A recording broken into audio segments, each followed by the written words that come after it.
When you discover fairy tales are lies, the pain cuts deeper for having believed them in the first place. That's how Serena's stories start. The day the tax collector comes to their cottage is the day fairy tales prove to be lies. They'd been Serena's refuge since childhood.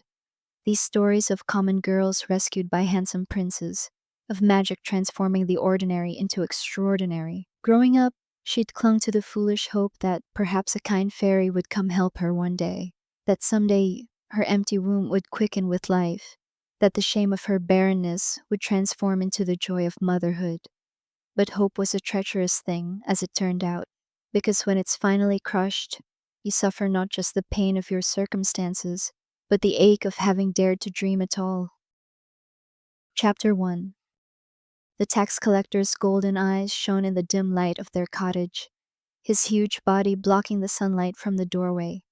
Serena watched from the shadows as her father held Aurora tight against his chest, protecting her younger sister as if the beta wolf might grab her at any moment, which wasn't far from the truth. The taxes have doubled this season. The beta's voice rumbled through their tiny home. By order of Alpha King Darius. Serena's father shook with fear, like everyone in their village, human and shifter alike. He was terrified of the king. Stories spread throughout the kingdom about Darius's cruelty, how even other wolves feared him. At least, shifters had some protection under pack law. Humans were basically property, servants to be used and thrown away.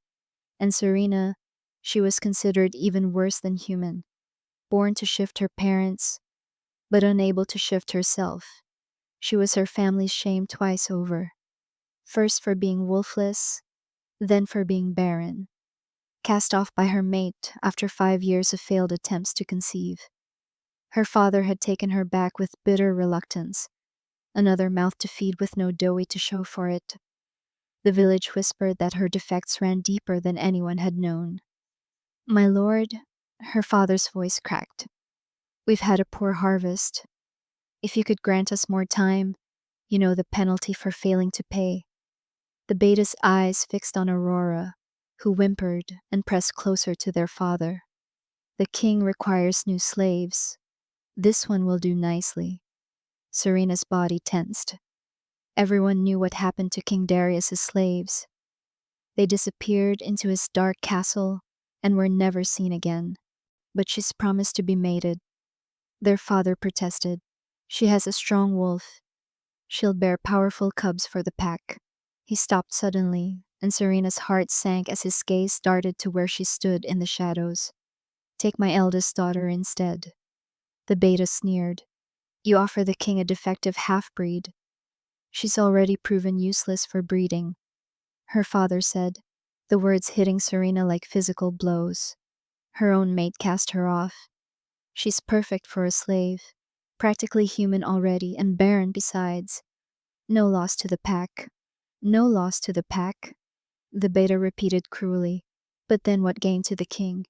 She tells stories," Aurora blurted out, then shrank back from the beta's sharp glance.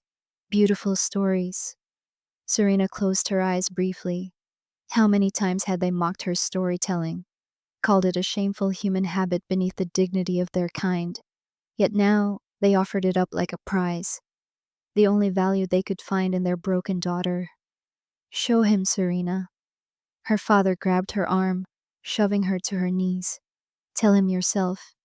Serena lifted her head slowly. "At least as a slave," she thought with bitter clarity. "No one would expect her to bear children she could never give them.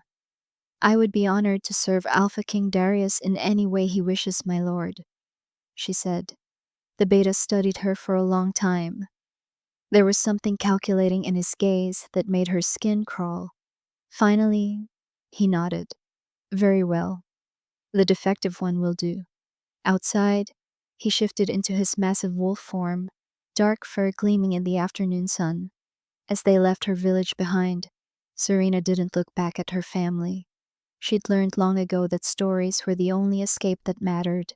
Tonight, in her cell, she'd imagine a story where her family saved her, where her sister fought for her, where her father regretted his choice, where being different didn't mean being broken, where a woman's worth wasn't measured by the children she could bear.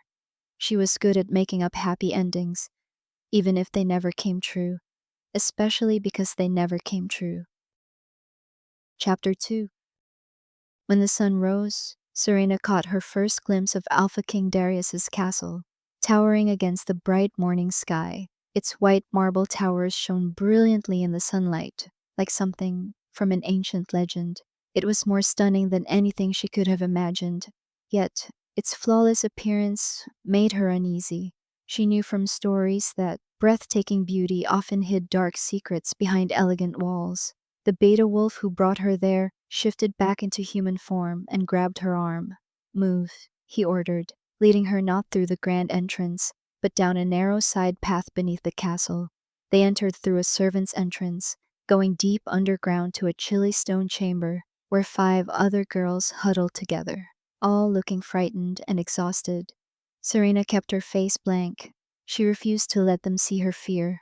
"Strip," a stern woman with gray hair and amber wolf eyes commanded. Now the girls hesitated. "You're the king's property," the woman snapped. "What you thought was yours, including your dignity, belongs to him." One by one, they removed their clothes, shivering in the cold air. Serena moved methodically, folding her clothes neatly, refusing to show her humiliation.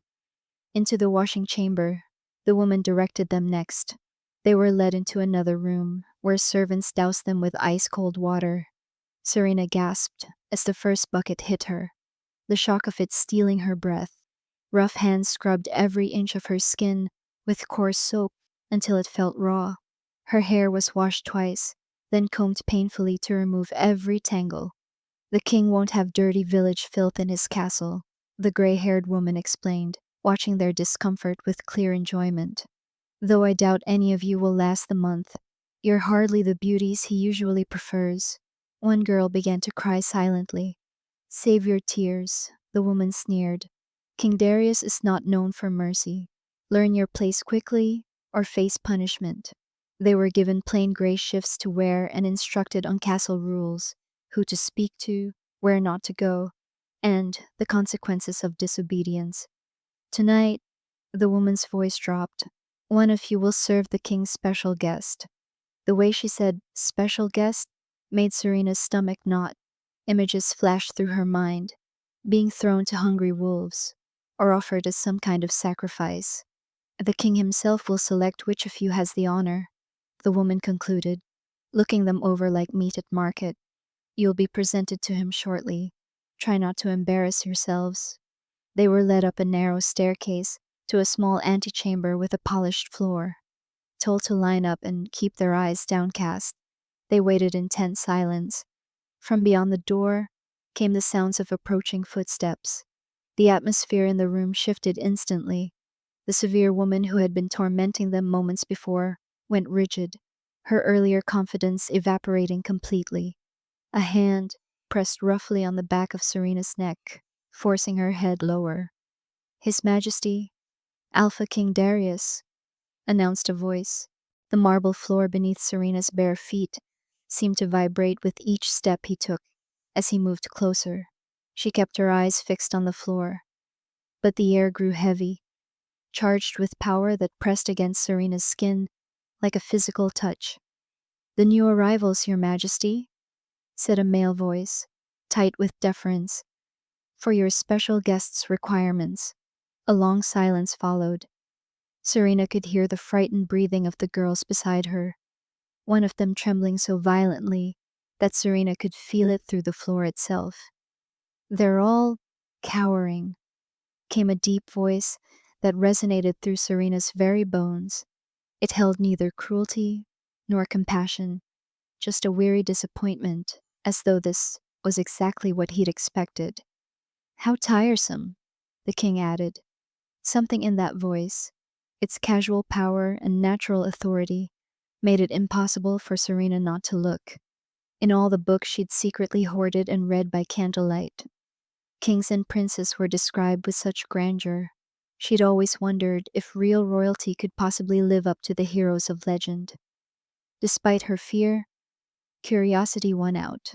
Slowly, against every instinct for self preservation, she raised her eyes. What she saw made every literary hero in her memory fade to pale imitation. Alpha King Darius wasn't merely handsome, he was sublime in a way that made her storyteller's mind scramble for comparisons, yet none seemed worthy enough. Broader than her village's Alpha, with high cheekbones that could cut glass and lips that held a natural curve, suggesting perpetual mockery, he possessed a savage beauty that no artist could truly capture. But his eyes, God, something ancient and feral lived within those eyes. And suddenly, those eyes snapped directly to hers. Serena jerked her gaze back to the floor, heart hammering violently against her ribs. Your Majesty, prompted the attendant. Have you made your selection? Serena felt rather than saw his attention still fixed on her, a weight that pinned her in place. She'll do, he said simply. She knew without looking that he was pointing at her. Chapter 3. Serena stood before the massive oak door, her heart pounding heavily in her chest. The air felt colder here, as if winter itself clung to the ancient stone walls. Torches flickered eerily along the corridor, their flames bending away from the door, like they were trying desperately to escape. Next to her, the stern servant woman smirked, though her hands shook slightly. Please the king's guest, however he desires, she whispered, or tomorrow you'll face something far worse. Her voice faltered on the word guest. The guard at the door looked nervous too, his forehead slick with sweat despite the cold. When Serena caught his eye, he looked away quickly, his hand tightening around the hilt of his sword. From inside the room, a sound echoed somewhere between a growl and a sigh, resonating through the heavy door. The guard's grip whitened. Then he pushed Serena into the room, but it was more than just a room. It was a vast suite. The air inside was thick with a strange mixture of scents, spices, flowers, and something far wilder beneath it all. Musk, blood, and the sharp metallic tang of magic lingered in the air. A mirror caught Serena's eye, but when she turned to face it, her reflection wavered as though reluctant to take shape. She swallowed hard. Is anybody there? She asked softly. Someone was watching. She felt it clearly, an unseen gaze heavy as a touch against her skin. In the shadows, something moved just beyond the edge of sight. She took a cautious step forward, then another, and suddenly noticed a lavish banquet spread across a massive table. Roasted meats, bowls of colorful fruits, and golden candelabras cast dim light that failed to chase away the darkness gathering in the corners. Serena didn't dare touch anything. Instead, she moved toward the back of the room, where thick velvet curtains hung heavily. Pulling them back, she stopped cold at what she saw. A huge bed filled the space, absurdly wide and covered with dark silk sheets. The setup was painfully clear now. The knowing looks from the servants, the uneasy guard, the lavish meal, and this gigantic bed. Good grief, she was to be used. She was expected to lie with this special guest, to offer her body to whoever the king hosted here. Her stomach lurched violently and she pressed a trembling hand to her mouth. But then, a package resting atop the bed caught her eye. A card bearing her name was written across it in elegant script. With dread pulling in her gut, she unwrapped the parcel. A gown spilled into her hands, midnight dark and shimmering with delicate gold thread. Beautiful, horrifyingly so, like a shroud woven from stars themselves. The air suddenly dropped to an icy chill as though darkness itself was swallowing the room whole. A sound echoed from behind her. Slow, deliberate footsteps, the scrape of claws on stone, joints popping and shifting, a low, menacing groan, quickly stifled. Serena turned. The shadows thickened into a void, swallowing the light. Put it on, she heard. The voice, deep and inhuman, vibrated through her bones. It sounded like language forced painfully through a throat never meant for speech.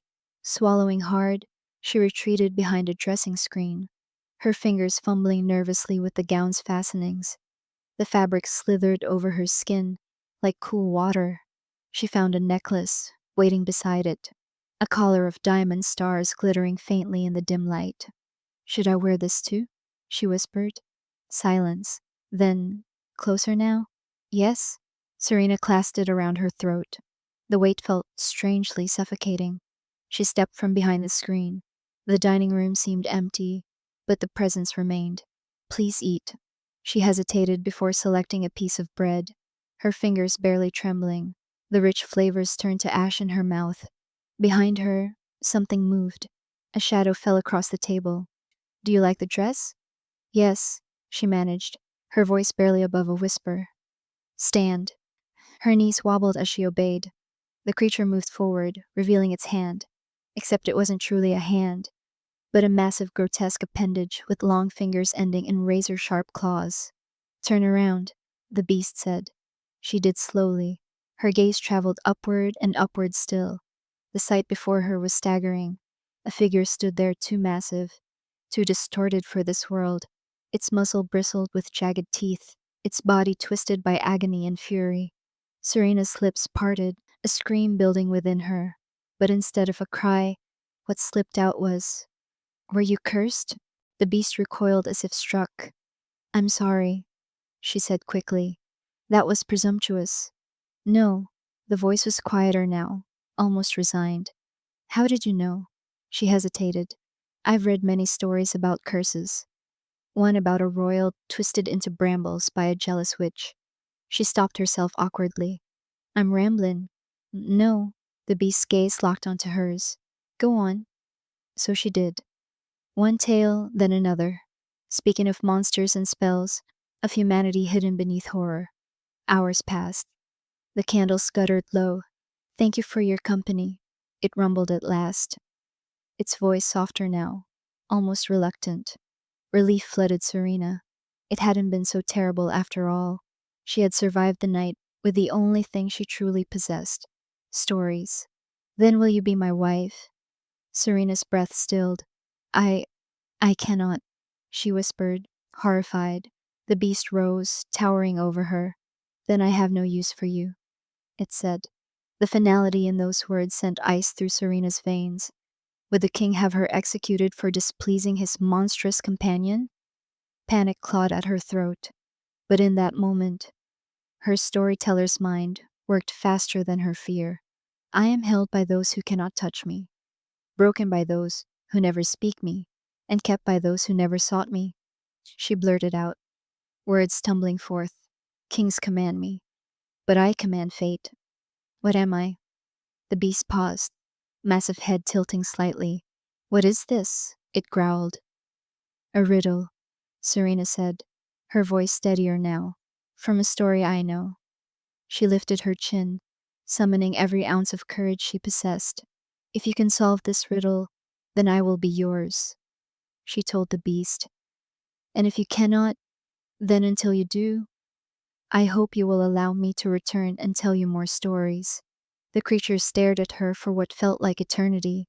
Then, to her astonishment, it exhaled slowly. Tomorrow night, it said at last. Then do not be late. Chapter 4. When Serena returned to the servants' quarters, the room fell silent instantly. Wide-eyed, the other girls watched her cross the cold stone floor, pressing themselves against the walls, as if she carried some terrible disease. The head servant, a woman with iron gray hair and sharp amber eyes, grabbed Serena's arm with surprising strength and pulled her into a small alcove away from the others. You're alive, she hissed, disbelief carved deeply across her face. How? She cut herself off abruptly, glancing nervously over her shoulder as though afraid someone might overhear.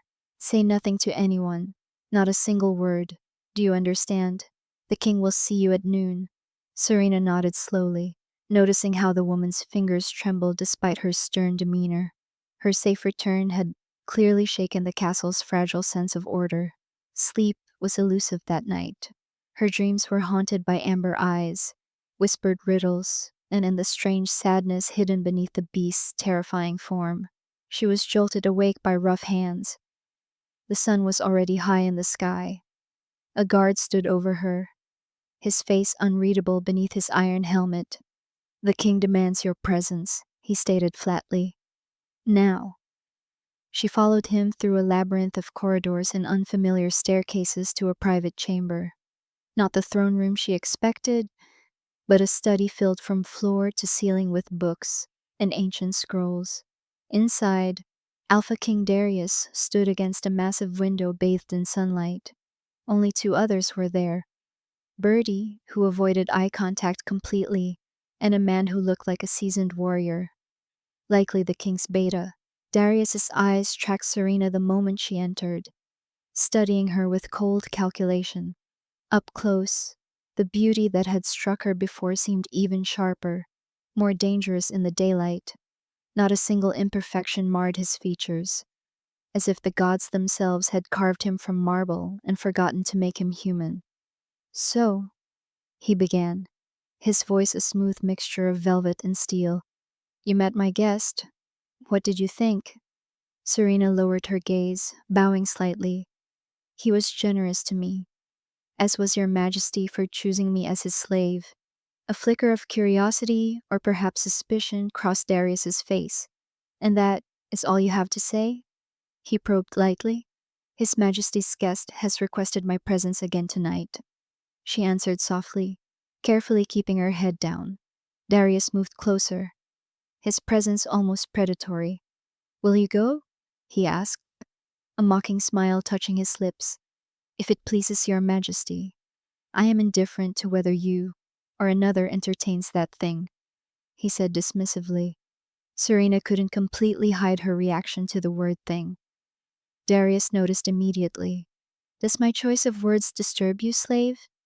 He leaned slightly closer. "What word would you use to describe such a horrid beast?" The room tensed instantly. "Your majesty may of course use whichever words he pleases," Serena responded carefully. A heavy silence followed. Then impulsively, before caution could stop her, she added quietly, although even beasts are allowed respect. The beta gasped softly and Birdie paled. "Respect?" Darius sneered, his pupils narrowing dangerously. "That beast is a dark stain upon my castle. I allow enough respect by keeping him alive and fed." Serena bowed lower, remaining silent as Darius slowly circled her, each measured step echoing across the chamber. "The gown and the jewels. Return them to Birdie," he ordered coldly. "Everything in this castle belongs to me, and I will not allow a mere slave such luxury." She nodded, her voice caught painfully in her throat. "And should you speak to anyone of the beast," he continued, his voice dropping into a threatening whisper, "I will know, and I will have you killed immediately. Do you understand?"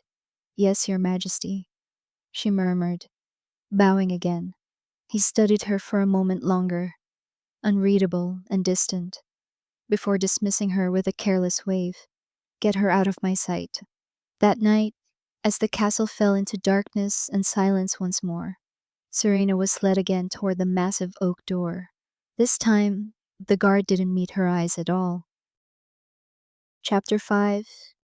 Days melted into weeks as Serena's life settled into a strange new rhythm inside the castle walls.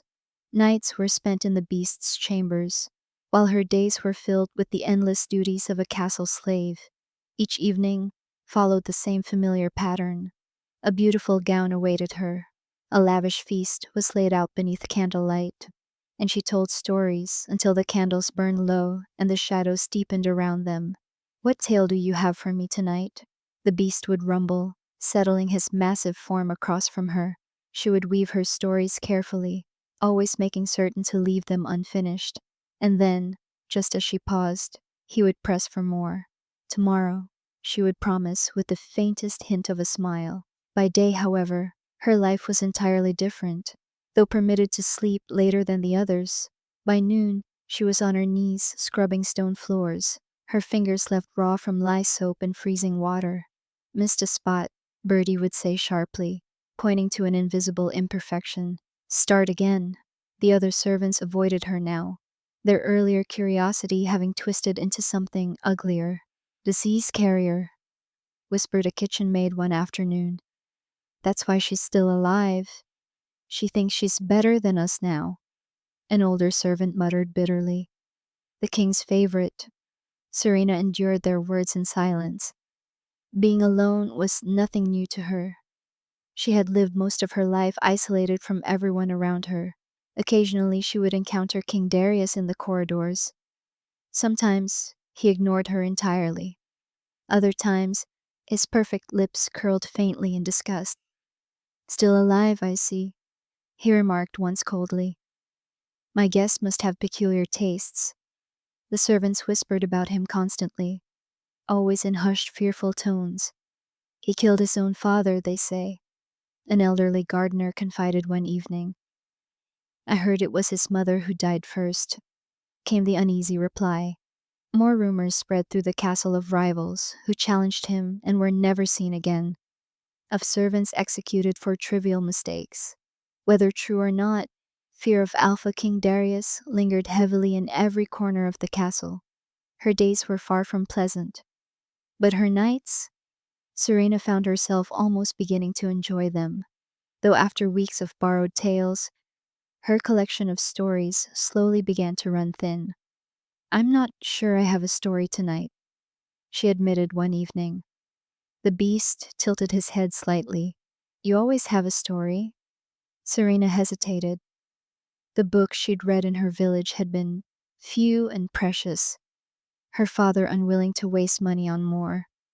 I could perhaps tell you one of mine, she suggested quietly.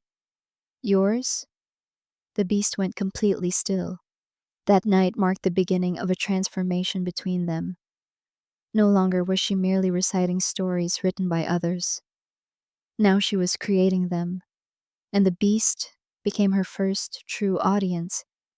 He questioned plot holes, debated character motivations, and suggested unexpected twists with surprising intelligence. But why would the princess trust him after he was so cruel to her? He challenged one night. Because sometimes, Serena replied softly, we see beyond what others have done to who they truly are. The beast grew quiet at that. And you believe that? That people can change so fundamentally? I believe people can reveal who they truly were all along, Serena answered. Sometimes cruelty is only armor. His golden eyes studied her intently. You speak as if you know something of armor yourself. She did. The armor of indifference she'd worn when her maid cast her aside. The armor of quiet resignation when her father offered her away like damaged goods. But she only smiled faintly and continued her tale. Their conversations grew longer and deeper, stretching from sunset until the early hours before dawn. Sometimes she caught herself laughing softly at his dry observations. Sometimes he growled in pleasure at a particularly clever turn of phrase. One night, the beast surprised her. I have something for you, he said, rising from his chair. He led her through a hidden door she had never noticed before, revealing a circular chamber lined floor to ceiling with books. A writing desk sat beside the window, stocked with fine parchment, quills, and fresh ink. A library? Serena breathed, turning slowly in disbelief. For me? You mentioned your father wouldn't buy you books, the beast said, almost shyly. I thought perhaps you might like to read new stories. Write your own. Tears stung Serena's eyes instantly. No one had ever given her such a precious gift before. Thank you, she whispered. From that night onward, their discussions became even richer. She would read during the day whenever her duties allowed, and at night they debated philosophy, dissected character arcs, and argued over plot devices.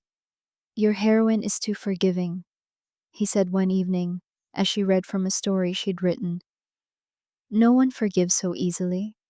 Perhaps she's learned that holding on to anger hurts her more than the person who wronged her, Serena replied. Or perhaps she's afraid of being alone again, he countered gently. She looked up, startled by the accuracy of his insight. Maybe both. The beast leaned forward slightly. Tell me about her. About why forgiveness comes so easily to someone who's been hurt. Serena lowered her pages slowly, her throat tightening painfully. She was cast aside by someone who was supposed to love her, told she was broken, worthless.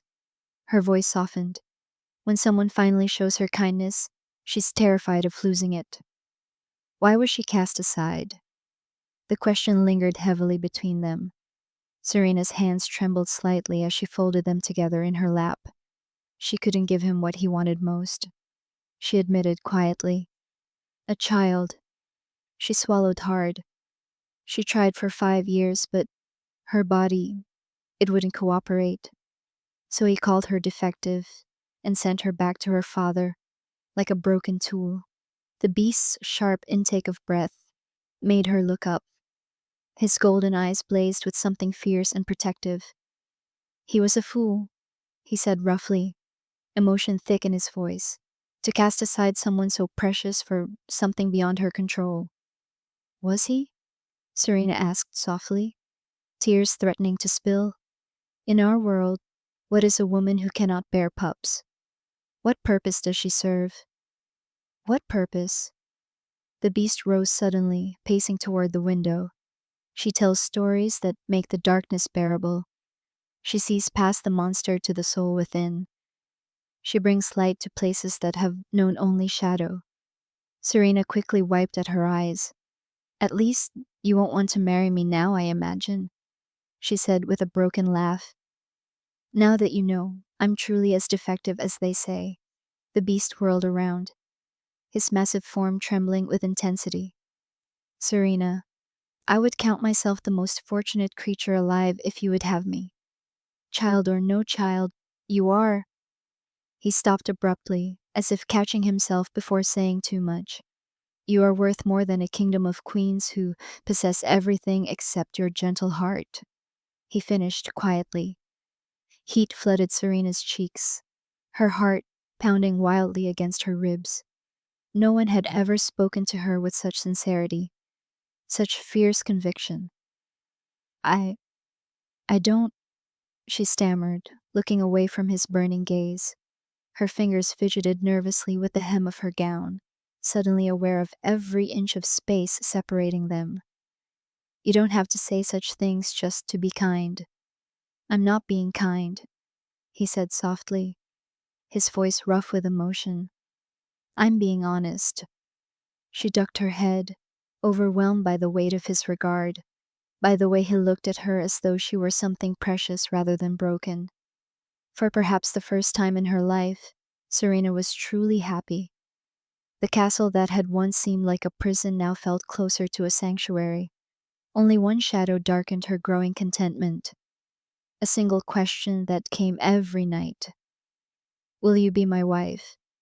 And each night she replied softly, I am held by those who cannot touch me, broken by those who never speak me, and kept by those who never sought me. Kings command me, but I command fate. What am I? At first, she had feared the consequences of her subtle refusal. Now, what truly haunted her were those intelligent golden eyes, flashing with quiet anguish each time she denied him. But whenever she imagined herself saying yes, whenever she entertained the possibility, because he was her dearest friend and the only one who. Chapter 6. One morning, instead of being sent to scrub floors, Serena was led to a small chamber tucked away in a quiet corner of the castle. Inside stood a simple wooden desk with a chair, a stack of blank parchment, several quills, and a pot of fresh ink waiting neatly beside them. His Majesty says you're to spend your days here now, readying yourself for your nightly duties, Bertie explained stiffly. Serena stared in disbelief. I'm to write? Whatever keeps that thing entertained, Bertie muttered bitterly before leaving her alone with the precious gift of paper and time. Serena ran her fingers slowly over the smooth parchment, her heart swelling painfully.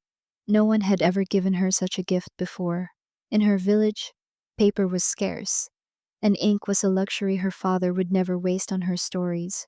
That night, Serena entered the beast's chambers quietly, clutching pages covered in her careful script.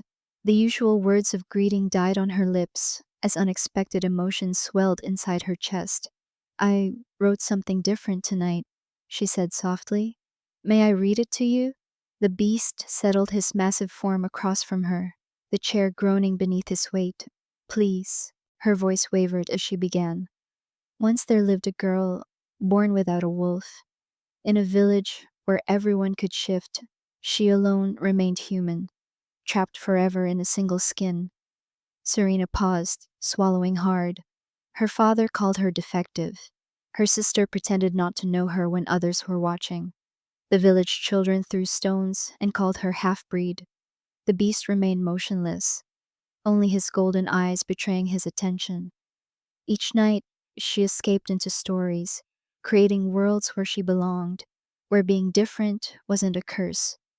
Serena's voice gradually grew steadier, stronger. No one ever asked to hear these stories. No one cared about the worlds she built, word by careful word. Those who rejected her for lacking a wolf were fools. The beast interrupted quietly. A wolf is nothing compared to a mind capable of creating entire worlds. Serena looked up, startled. Is that how the story ends? He asked. I don't know yet, she admitted softly. Silence settled between them, charged with something Serena could neither understand nor ignore. Today, for the first time, someone gave my stories value, she whispered. You asked the king, who clearly despises you, to give me time and space to write. Her voice broke slightly. No one has ever truly seen me before. Not until you. The beast's massive claws flexed and relaxed, as if he wished to reach for her, but dared not. I see nothing but you, Serena. The way he spoke her name sent a shiver down her spine. Will you be my wife? He asked, the familiar question carrying far more weight than before. Serena's breath caught sharply in her throat. The silence stretched between them, delicate and fragile. Serena? The beast asked quietly. She looked at him, truly looked at him, at the massive misshapen form, the twisted limbs, the scarred hide, and beyond that, to the mind she had come to know, the gentle wit, the thoughtful questions, the careful way he never pushed her when she refused him. The silence deepened, heavy with possibility. I am held by those who cannot touch me, broken by those who never speak me, and kept by those who never sought me, she asked finally, her voice barely above a whisper. What am I? For a long moment, the beast only met her eyes. Then his shoulders drooped quietly in defeat. As she left that night, her heart felt heavier than it ever had upon leaving his chambers. Later, sleep refused to come. Serena stared into the darkness, remembering every painful moment of her life before the castle, the crushing loneliness of being the only one who couldn't shift, the painful silence whenever she entered a room, the way her father's eyes slid past her as though acknowledging his defective daughter would somehow make her real. Then came the beast who listened to her stories for hours, the beast who arranged a place for her to write. Tonight, he had called her storytelling more valuable than a wolf's strength. A memory surfaced suddenly. The beast asking about her heroine's choice to forgive someone who had hurt her deeply. Because sometimes, she had answered, we see beyond what others have done to who they truly are. Wasn't that exactly what had happened between them? She had seen beyond the monstrous exterior to the person hidden within, and he had truly seen her when no one else ever bothered to look. Serena sat upright suddenly, heart pounding wildly. The truth crashed over her like a wave. She loved him, not with the cautious affection reserved for friendship, but with the deep certainty of recognition, of finally finding someone who understood the language of her heart without needing translation. She had to tell him, now, before the sun rose, before courage failed her, before another day passed without him knowing his question finally had a different answer. The castle corridors were silent in the pale pre-dawn hours. When she reached the beast's chambers, The guard slumped against the wall, snoring softly. She slipped past him easily. Inside, morning light had only just begun filtering through the heavy curtains. The beast lay asleep upon his massive bed. Serena approached quietly, her heart pounding hard enough to hurt. She would wake him and finally tell him yes. But then the first ray of sunlight stretched across the bed. Suddenly, the beast's body contorted violently. A groan escaped him as limbs twisted, fur receded, and bones cracked and reshaped themselves. Serena pressed a trembling hand to her mouth. Where the beast had been, King Darius now lay sleeping peacefully, his perfect face relaxed, his chest rising and falling steadily. The contrast was breathtaking. From monsters to divine beauty, within moments. Without thinking, Serena reached out, her fingers hovering just above his cheek. His eyes snapped open. For one heartbeat, he smiled at her, a genuine smile that transformed his severe features into something so heartbreakingly beautiful. It stole her breath away. Then awareness dawned. His gaze darted toward the sunlight, then back to her face. The smile vanished instantly. You weren't supposed to see this, he said hollowly. Your Majesty, she whispered shakily. Darius sat up slowly, resignation replacing shock. A witch's curse, he explained quietly, refusing to meet her eyes. By day, the king everyone fears. By night, the monster everyone pities. Neither form is truly me. He looked away bitterly. The curse will only break when I find a love stronger than that born for a king. In other words, when someone falls in love with the beast while knowing nothing of the king within. I came to say yes, Serena blurted desperately. I was going to accept. Enough, he cut her off sharply. Now that you know, whatever you feel is tainted, you've seen both sides. You love a king, not a beast. But I didn't know when I decided. Serena began helplessly. It doesn't matter. The king turned away from her completely. You should go. By afternoon, Serena found herself inside a carriage, silently watching the castle disappear into the distance behind her. Chapter 7. A year passed in the cottage by the forest's edge. Seasons changed. Flowers bloomed and withered. Leaves fell and grew anew. Serena had everything she had once dreamed of. A quiet room with east-facing windows, a writing desk, shelves lined with books, and misery, a constant hollow ache that no amount of written words could fill. She wrote prolifically, filling page after page with tales of cursed princes, misunderstood beasts, and love that transcended form. But each story remained incomplete because without him to question her plots, challenge her character motivations, or laugh at her unexpected twists, the words felt hollow. The village folk were kind enough, if distant. They called her the king's woman. Isolation was nothing new to Serena, but this solitude cut deeper, for now she knew what it meant to be truly seen, truly heard, and then to lose it. The news came on a late summer's day, carried by the baker's wife as Serena purchased her weekly bread. You've heard, I suppose? The woman asked, eyes bright with gossip's gleam. About the royal wedding? Serena's heart stumbled. Wedding? Oh, yes. The Alpha King is to marry the Princess of the Eastern Territories. A powerful alliance, they say. The woman leaned closer. The ceremony will be held in the town square next week, a public spectacle so all might witness. The entire kingdom is invited. That night, Serena stood before her mirror and made her decision. She would go, not to disrupt or plead, but simply to see him one last time. The morning of the wedding dawned clear and bright, as though the heavens themselves blessed the union. Serena dressed carefully in her finest gown, simple by noble standards, but finer than anything she had owned during her village life. By midday, the town square had transformed into a spectacle of royal extravagance. Banners in royal blue and gold hung from every building. Garlands of summer flowers draped across makeshift pavilions. Guards in gleaming armor stood at attention, their expressions stern beneath polished helmets. Serena found a place along the edge of the crowd, half hidden behind a broad-shouldered farmer and his family. From there, she could see without being seen, or so she hoped. The assembled nobility arrived first, a parade of silks, jewel, and carefully arranged smiles. Then came the bride's procession.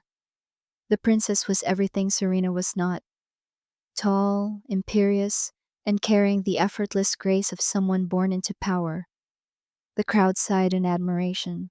Serena's throat tightened painfully. Of course, he would choose such a mate. Beautiful, powerful, worthy of an alpha king. Had the princess succeeded where Serena had failed? Had she somehow broken the curse that bound him? The sun had not yet set. There was no way to know for certain. A hush swept across the square as the royal fanfare sounded. King Darius appeared at the far end of the aisle, carved through the crowd, resplendent in royal blue and silver, his dark hair gleaming beneath the afternoon sun. He moved with the same fluid grace Serena remembered, head high, shoulders squared, every inch the perfect ruler.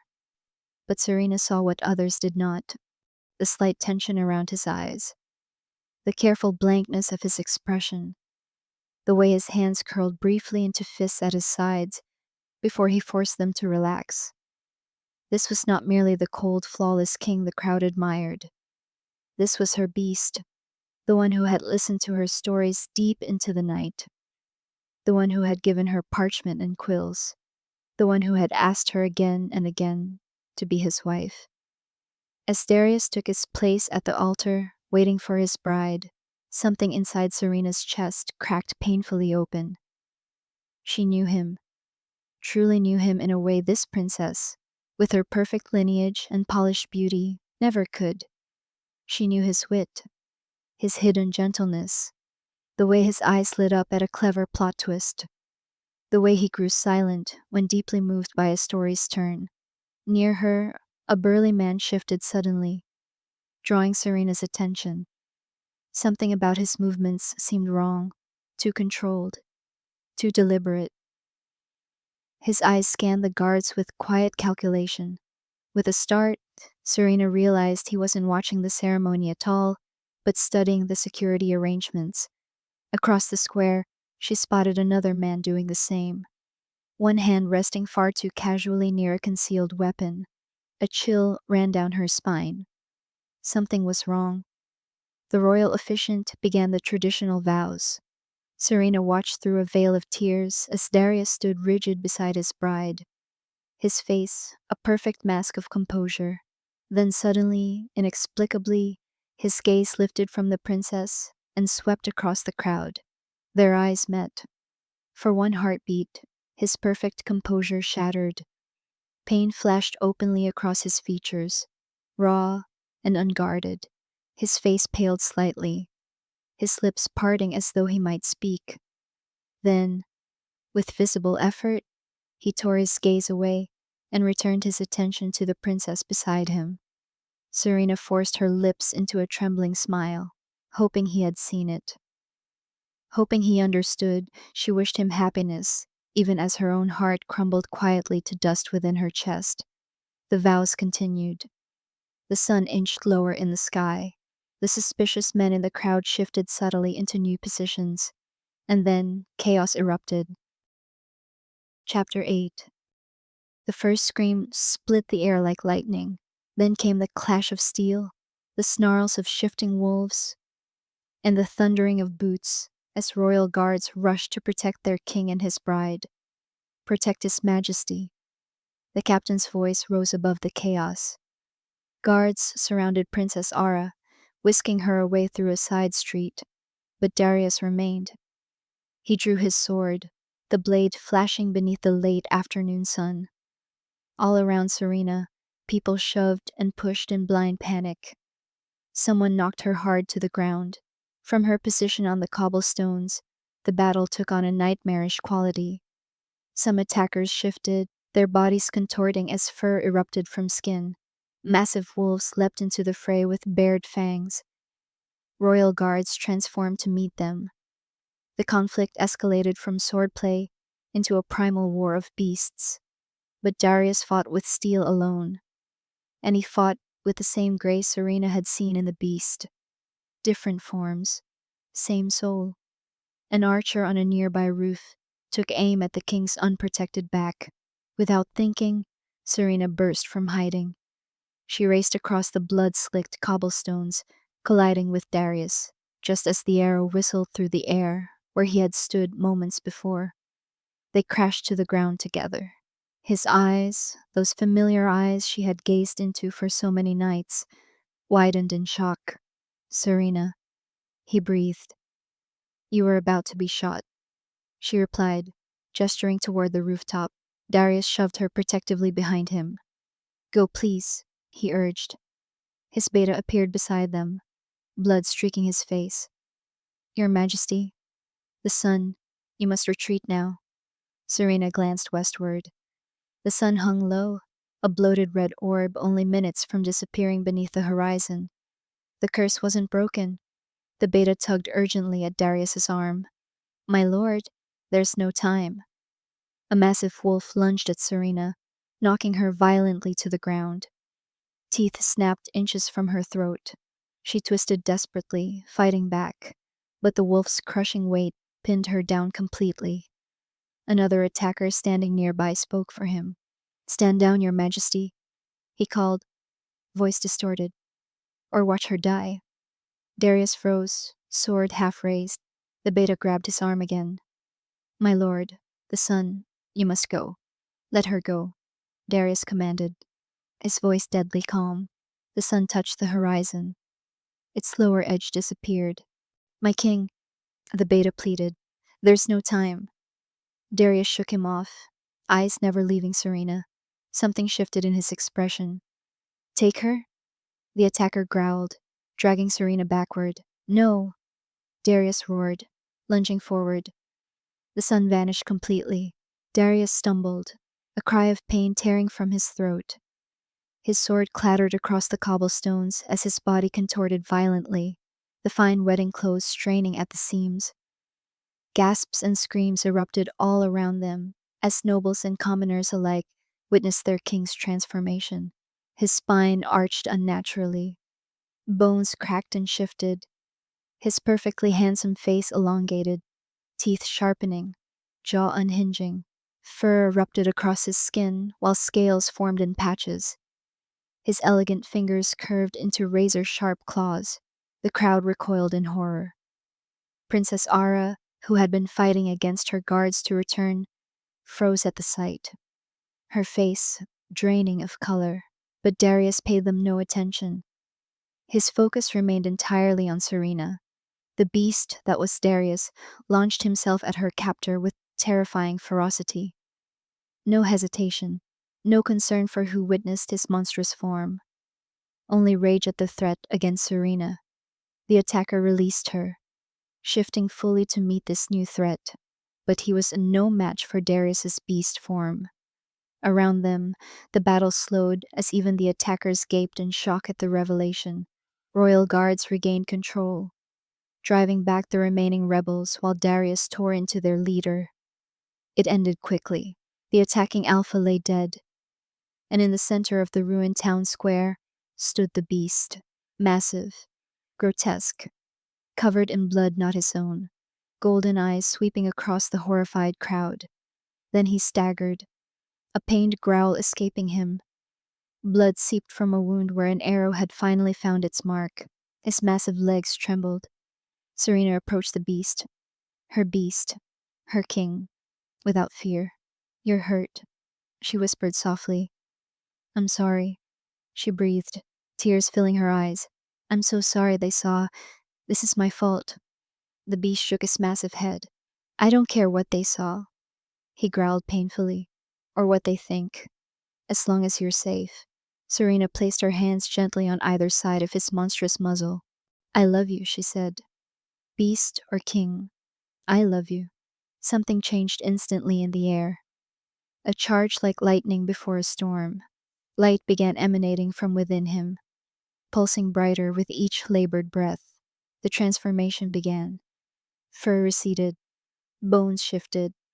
The grotesque features melted away, unlike his usual painful transformation. This one seemed strangely gentle. When it ended, Darius stood before her fully human, though the sun had long since set. His wedding finery hung in tatters, but his body was whole. The arrow wound had vanished completely. I don't understand, he whispered.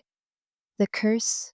Only when you find a love stronger than that born for a king will you be free, Serena quoted softly. That's what the witch told you, wasn't it? Understanding slowly dawned across Darius's face. You misunderstood, Serena continued gently. It was never about finding someone who could love the beast more than the king. It was about you loving someone else more than you loved being king. Realization struck him fully. When I chose to save you over preserving my secret, he began quietly, you showed that you loved me more than your pride. Serena finished. That's what broke the curse. Around them, the crowd murmured in stunned disbelief. Princess Ara had vanished entirely. His beta approached cautiously, shock written plainly across his features, but Darius saw only Serena. In the middle of the ruined wedding, he pulled her into his arms. She came willingly, her hands rising to frame the face she had known in two forms, the soul she had recognized in both. I love you, he whispered against her hair. Beast and king, both parts of me love you. Serena pressed herself closer, feeling the steady beat of his heart against hers. The crowd, the chaos, the blood, all of it faded away, until there was only this. Two people who had seen beyond form to the truth, hidden within each other's hearts. Epilogue. 1 year later, the royal ballroom glittered beneath candlelight, while humans and shifters danced together across the polished marble floor in unprecedented harmony. Queen Serena stood at the edge of the revelry, watching her mate move through the crowd.